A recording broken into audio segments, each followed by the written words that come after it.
Lucas 22, del 1 al 38, nos habla de muchas cosas importantes, ¿no? Dentro de las que la primera parte es el complot para matar a Jesús, y nos habla de Judas, ¿no? Y nos dice algo importante. Dice que entró Satanás en Judas, y es ahí donde él va a los religiosos a decirles que se los va a entregar. Entonces, aquí vemos cómo funciona el proceso, porque Judas en varios pasajes de la Biblia nos muestra que él amaba el dinero, que él quería dinero más que todo, ¿no? Y que llegó a ser discípulo de Jesús porque pudo aparentar ser un hijo de Dios, pero realmente no era un hijo de Dios.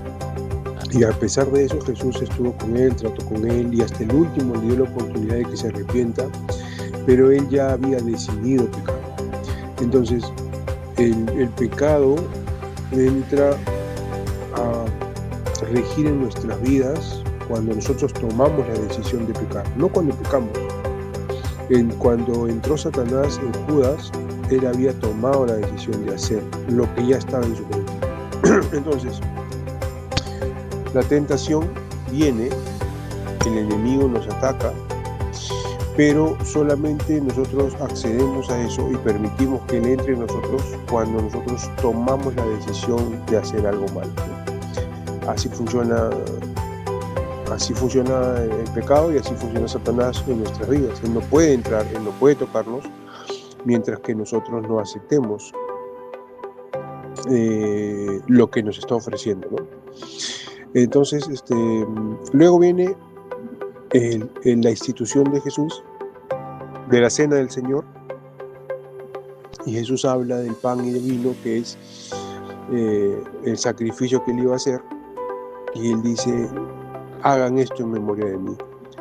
Entonces miren qué curioso que él no nos dice: recuerden los milagros que hice por ustedes, recuerden cómo los salvé, de dónde los saqué, recuerden qué problemas les resolví. No, él establece que recordemos su sacrificio, porque es un sacrificio que hizo por amor, el mismo amor que nos pide a nosotros en su palabra, la misma forma que él pide que lo veamos a él, porque él nos miró hacia nosotros, él nos puso como su absoluta prioridad, y cuando él vino a la tierra, vino por amor, vivió por amor y murió por amor. Entonces el amor que él nos ofreció sin merecerlo se vio reflejado en una acción de decisión de morir por nosotros. Entonces, él nos dice a nosotros: recuerden que yo los amo, en otras palabras. La institución de la cena del Señor no es otra cosa que el decirnos a nosotros: recuerden que yo los amo y que yo morí por ustedes y que yo estuve dispuesto a dejar mi trono, a dejar mi gloria, a dejar mi posición para venir y tomar la posición de ustedes y vivir como ustedes y demostrarles que sí se puede y morir por ustedes. Luego lo confirma en el pasaje que viene en la siguiente parte, que dice la grandeza en el servicio, porque dice que yo no he venido para que me sirvan, ¿no? Sino he venido para servir, siendo el mayor, siendo el más importante, siendo el Rey de Reyes, vine a servir y vine a poner mis cualidades, mis atributos, mis dones al servicio de ustedes. Otra vez, ¿por qué? Por amor. Entonces, cuando digo que vivió por nosotros por amor, es que él no vino a que lo sirvamos, no vino a que hagamos cosas para él, sino que él vino a hacer cosas por nosotros y lo demostró con la paciencia, el amor, el cariño que tuvo con sus discípulos, porque en esos 3 años aproximadamente que estuvo con ellos, tuvo la paciencia de tratar de informarlos, de enseñarles, de prepararlos para la misión que ellos tenían. Entonces, el servicio viene acompañado de la humildad, del sometimiento, de que a pesar de que yo pueda ser mayor, tener mejores posibilidades o tener una mejor posición, estoy dispuesto a servir y a poner eso que tengo a disposición del crecimiento y la ayuda de las demás personas, ¿no? Ese es el amor. Entonces, ¿cómo lo aplicamos nosotros? ¿Cómo amamos a Dios? ¿Cómo le demostramos reciprocidad a ese amor infinito que Él nos ha dado? Entonces, en las decisiones que tomamos pequeñas, porque las pequeñas decisiones son los hábitos que nosotros tenemos, esos hábitos van a marcar nuestro futuro. Y luego lo vamos a ver con más detalle, ¿no? Y luego viene la negación de Pedro. Y Jesús dice a Pedro, qué bonito que Él le advierte, y le dice, Jesús, Pedro, Satanás nos ha pedido para zarandearos, pero yo he rogado por ti, no para que no pases la prueba. Ojo con esto, y acá tenemos que volver a repetir esto, que muchos piensan que el ser un hijo de Dios es no pasar por la prueba, que no pasar dificultades. Y Jesús le dice a Pedro, estando Jesús en la tierra, dice, yo he orado por ti, no para que evites la prueba.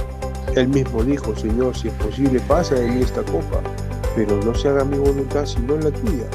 Entonces Jesús nos demuestra a través de toda la Biblia que todas las personas que tuvieron un propósito real con Dios tuvieron que pasar dificultades y pruebas. Era el proceso de crecimiento. Recuerden, quieres ser oro, tienes que pasar por fuego. Quieres ser diamante, tienes que pasar por presión. Quieres ser exitoso, tienes que esforzarte y pasar por las dificultades y problemas que te pasan en la vida para que puedas lograr ese objetivo que tienes. Entonces aquí Jesús lo demuestra otra vez, le dice, Pedro, Satanás me ha pedido para zarandearte y yo he rogado por ti para que tu fe no te falte, y una vez que pases esa prueba, que pases esa dificultad, ayudes a tus hermanos. Que esa experiencia que vas a vivir tan fuerte te sirva para ayudar a los demás. Entonces, ¿qué nos está diciendo Jesús? Que el diablo continuamente está tentando, nos está probando, nos está tratando de sacarnos del camino de Dios. Y no es muy probable que muchas veces caigamos, fallemos, pequemos, pero que la oración de Jesús no es que no pasemos la prueba, sino que no perdamos la fe, que no abandonemos, que no digamos, ya, hasta aquí llegué, no sirve seguir a Dios, no sirve ser cristiano, porque mira mi vida, mírame aquello. Entonces, y que cuando pases el proceso, la temporada, el tiempo de la prueba, puedas con ese testimonio, con esa experiencia que viviste, puedas ayudar a otros. Entonces, a veces las cosas malas que pasamos no son para destruirnos, porque eso obviamente Dios no quiere, y que si caemos y fallamos, eso te sirva luego que pases esa etapa de tormenta para ayudar a otros, ¿no? Y luego termina el pasaje diciéndole a Pedro, pero que Pedro le dice, no, Señor, yo no voy a fallarte, incluso si tengo que morir, voy a morir. Entonces Jesús le dice, Pedro, antes de que cante el gallo me vas a negar 3 veces. O sea, Pedro todavía era muy, muy emocional, todavía era una persona muy resultadista, todavía era una persona que se dejaba llevar por sus emociones. Y a pesar de que Jesús le estaba diciendo, vas a caer, vas a fallar, en vez de él arrepentirse o preocuparse o decir, oye Señor, si tú me lo estás diciendo, tengo que estar más alerta. Él dice, no, yo no te voy a fallar, te aseguro que no te voy a fallar. Y Jesús le dice, me vas a negar, me vas a traicionar. Y entonces Jesús nos está demostrando que la etapa, el proceso de cambio de una persona emocional a una persona que vive por convicciones es un proceso que no va a ser un día, no va a ser una semana, no va a ser un mes. Pedro estuvo con Jesús 3 años y ya Jesús iba a ser un sacrificado y no aprendió a vivir por fe, seguía siendo emocional. ¿Cuándo es que él aprende a vivir por fe? Cuando le tocó vivir a él lo que Jesús le estaba diciendo. Entonces él aprendió ahí a comerse el orgullo, a comerse la soberbia, a pensar antes de hablar y a pasar los momentos difíciles luego, ¿no? Es ahí donde Pedro fue transformando su vida hacia la persona que Dios quería que sea y para lo que Dios lo había llamado.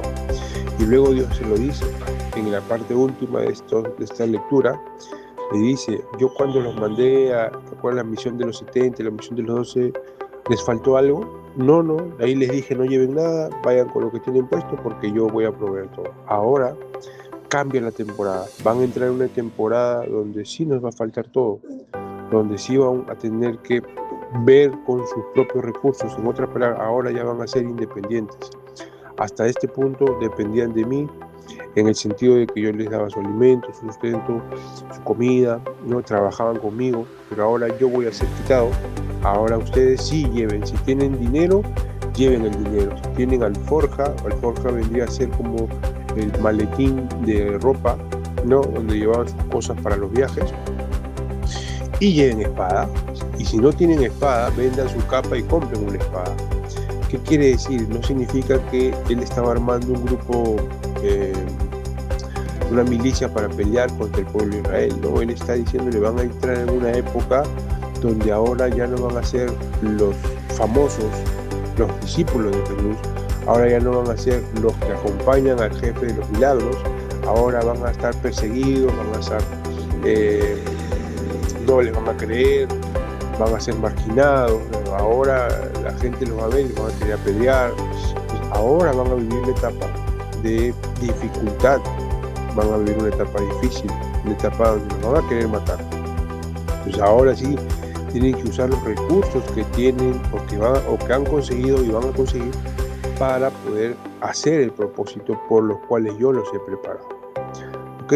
Entonces, para los discípulos fue difícil y tuvieron que encerrarse a buscar dirección de Dios. Ya lo vemos en Hechos, que luego ya llegaremos en algún momento, todavía no hemos leído Hechos, creo, y donde vemos que ellos se encierran a buscar a Dios, y para poder empezar ellos su ministerio, estuvieron encerrados esperando que venga el Espíritu Santo, ¿no? Pero bueno, eso ya es en otra lectura. Luego viene Génesis 39, donde nos habla de José y la esposa de Potifar. Y esta es una historia maravillosa que encaja con lo que acabo de hablar, porque José dice que llega a la casa de Potifar y comienza a hallar gracia, porque veía Potifar que él lo que hacía prosperaba. Entonces, y mucha gente piensa de que Dios lo prosperaba de la nada, simplemente porque Dios estaba con él. Pero no, José había sido formado con las fórmulas, si quieren decir, era un ser que había sido formado por su padre, como un gran administrador, trabajador, honesto. Lo vimos en el capítulo 37, cuando él dice que él ya apacentaba las ovejas con sus hermanos, pero él le contaba a su padre la mala fama de ellos, porque él hacía las cosas bien y sus hermanos hacían las cosas mal. Él había aprendido cómo se administraba, cómo se llevaba el negocio de las ovejas, y de repente sus hermanos agarraban y decían: oye, vamos a comer un helado, ya, ¿qué hacemos? Agarra tu oveja, mátala. Y él decía: pero no corresponde, no, vamos a una fiesta, ya, agarren un corderito y nos vamos, paga las entradas.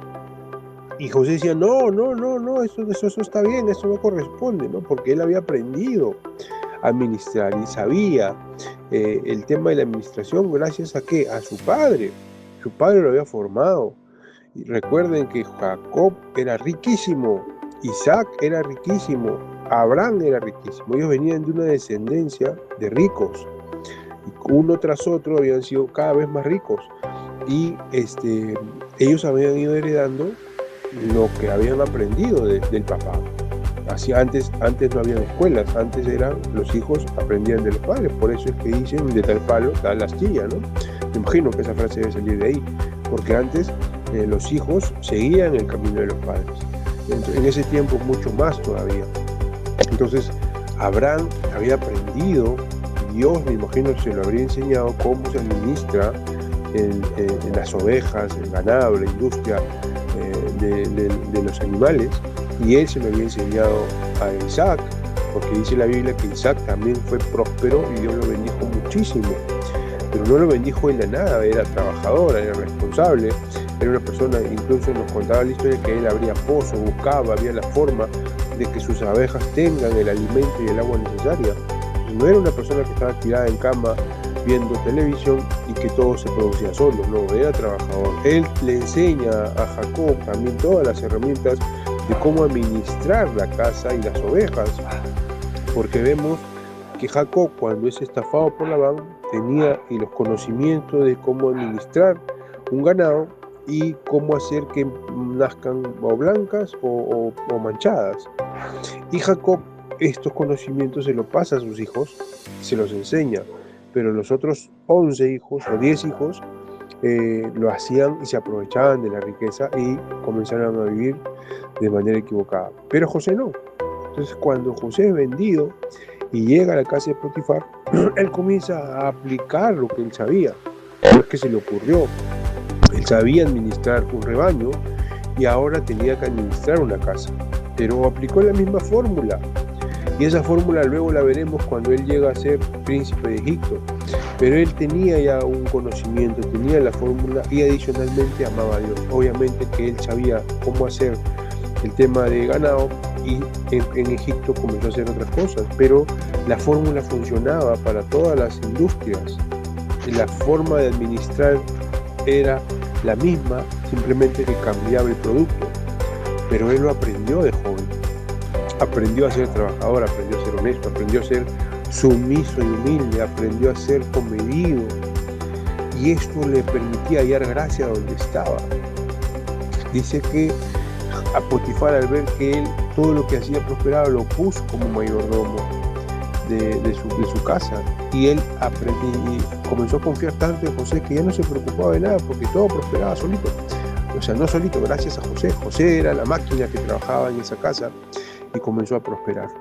Entonces, y esto es algo que quiero que entendamos, porque muchas veces dicen, no, Dios prospera simplemente por ser sus hijos. No, Dios prospera por ser sus hijos y haber desarrollado los atributos y hábitos y formas que están establecidas en la palabra de Dios para el crecimiento y desarrollo de nosotros como personas. José no solamente desarrolló lo espiritual, sino desarrolló lo natural, lo material. Había aprendido a amar a Dios por sobre todas las cosas y había aprendido a ser excelente en lo que hacía. Habría aprendido bien la parte administrativa. Una de las cosas que casi nadie quiere aprender es la parte administrativa, en cualquier área, en cualquier negocio. Si no sabes administrar, no va a funcionar tu negocio. Puedes ser muy bueno, puedes tener mucho talento, puedes tener muchas habilidades, pero si no sabes administrar, estás perdido. Ese negocio tarde o temprano va a fracasar. Esa relación tarde o temprano va a fracasar. Esa meta tarde o temprano va a fracasar. ¿Por qué? Porque otra vez regreso al inicio. Si no cambias tu ser, si no cambias lo invisible, si no cambias lo espiritual, lo material no va a funcionar. Lo material va a seguir siendo lo que ha sido hasta ahora, porque vas a seguir haciendo lo mismo. Entonces, no es ser hijo de Dios y abracadabra, soy exitoso. No, es ser hijo de Dios y comenzar a portarse como un hijo de Dios y a convertir tu mente y tu ser en un hijo de Dios para que comiences a tomar decisiones como hijo de Dios y comiences a hacer cosas como le agrada a Dios para que eso comience a tener resultados en tu vida y llegues a ser bendecido y prosperado por Dios porque te convertiste en el ser que Dios tiene preparado para ti. Eso es algo que no entendemos de repente. Muchos dirán, Lucho todos los días habla y repite, que tenemos que cambiar y esforzarnos, pero ¿para qué? Mira, ya me esforcé, esta semana leí la Biblia y no pasó nada, este mes leí la Biblia y no pasó nada, este mes he orado y no escucho nada, ¿no? Y pensamos que eso es suficiente, pero no, tenemos que trabajar, eso es un proceso. Es un proceso de cambio que nos puede tomar 1 mes, 2 meses, 3 meses, 6 meses, 1 año, 2 años y de repente toda la vida. Depende de qué tan dispuestos estemos a sacrificar, a tomar nuestra cruz, a negarnos a nosotros mismos y a cambiar las actitudes para poder llegar a ser lo que Dios quiere que seamos. Es muy difícil. No sé, si me va a tomar toda la vida, prefiero no hacerlo. Si me va a tomar 1 mes, prefiero no hacerlo. Si me va a tomar, ya ni hablar de 6 meses, no lo quiero hacer. Prefiero seguir como estoy. Entonces, y es lo que nos pasa, ¿no? Es algo que yo he peleado toda mi vida y ahora sigo peleando. Yo llevo 6 meses en este cambio y vengo batallando y peleando. Y es la verdad, porque justo ahora que leía todo esto decía, entonces lo que tengo que trabajar en mí es mi ser. Y de repente estoy haciendo las cosas sin todavía ser, entonces todavía no logro ser lo que tú quieres que sea, porque todavía me cuesta y estoy peleando con las caminatas, con los ejercicios, con la comida, cuando yo pensé que ya se iba a ser un hábito. Entonces, si todavía ya voy 6 meses y todavía no he logrado establecer un hábito, ¿cuánto me va a tomar establecer ese hábito? Entonces, ¿qué será? 6 meses más. Entonces, ¿qué hago? ¿Abandono? ¿Lo dejamos? No, tengo que seguir peleando, tengo que seguir. ¿Por qué? Porque quiero llegar a esa meta. Es difícil, sí, la mente te sabotea, te frustra, sí, es verdad, pero la recompensa es mucho más grande. Por eso es que todos los días casi nos dice Dios, no abandones, no renuncies, no digas que has fracasado, porque el fracaso solamente va a venir cuando abandones. Y José es una muestra de eso. José pudo vivir por convicción, no por emoción, no por resultado, porque si José hubiera sido resultadista y vivido por emoción, cuando lo vendieron como esclavo ya hubiera renunciado a sus sueños. Él tenía un sueño y él perseguía ese sueño y estuvo dispuesto a pasar lo que tenga que pasar para que se cumpla ese sueño. Y él siguió haciendo lo que tenía que hacer, cuando lo tenía que hacer, aunque no quisiera hacerlo. Y luego viene la prueba grandísima. Cuando él ya era jefe y capataz de esa casa, la mujer del dueño le dice, quiero acostarme contigo. Y él le dice, no, yo no puedo acostarme contigo, porque tú eres la esposa de mi jefe. Y además, pecaría contra Dios. Y la obediencia, la sumisión, la humildad, porque él podía haber dicho, como mucha gente dice, gracias a mí ahora tienes plata, gracias a mí, mira que mi esfuerzo, mi conocimiento ha hecho que yo me merezco.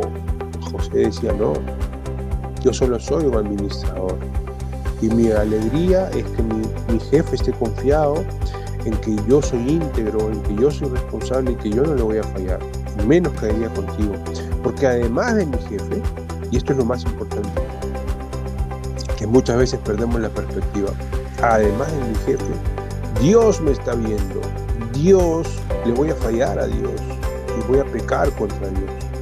Y esta decisión lo llevó a caer más bajo que el principio, porque antes fue vendido como esclavo, y de ser esclavo llega a ser un mayordomo de la casa de un principal de Egipto, y gracias a la integridad de servir a Dios, baja a ser un delincuente, un preso, baja a ser lo peor de la sociedad y estar encarcelado. Y termina peor que al principio, por obedecer a Dios, por seguir creyendo que Dios estaba con él y que la integridad y la ética eran más importantes que la apariencia y la fama. Él aprendió a vivir priorizando su ser antes que lo exterior, lo visible. Y eso lo llevó a otra etapa madura. Como le decía Jesús a sus discípulos, ahora les toca el momento de prueba, ahora les va a tocar el momento de dificultad, ahora les va a tocar el momento de demostrar que me aman, así como yo los he amado.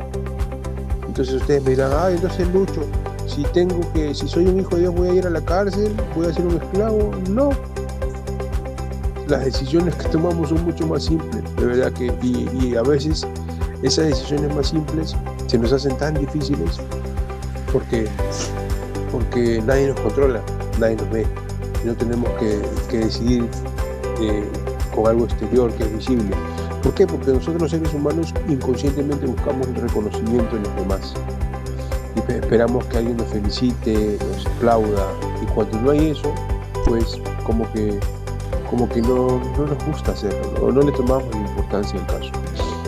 Dicho sea de paso, cuando en el colegio te mandan una tarea y el profesor te dice no la voy a revisar, el 90% no lo hace.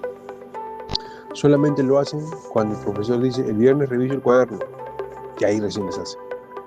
Porque así hemos sido criados, no sé, como les decía, no sé si solo los peruanos o todos los latinoamericanos, pero así hemos sido creados. Simplemente hacemos las cosas cuando tenemos supervisión.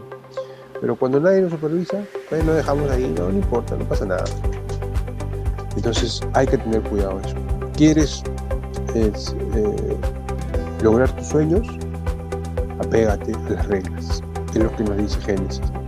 Así que bueno, espero que esta reflexión les sirva y sea de bendición para su vida. Señor nuestro Dios y Rey, te damos gracias por tu amor y tu misericordia. Gracias por un día más de vida, por enseñarnos y ayudarnos a creer en ti y a confiar y a no abandonar, a pesar de las circunstancias.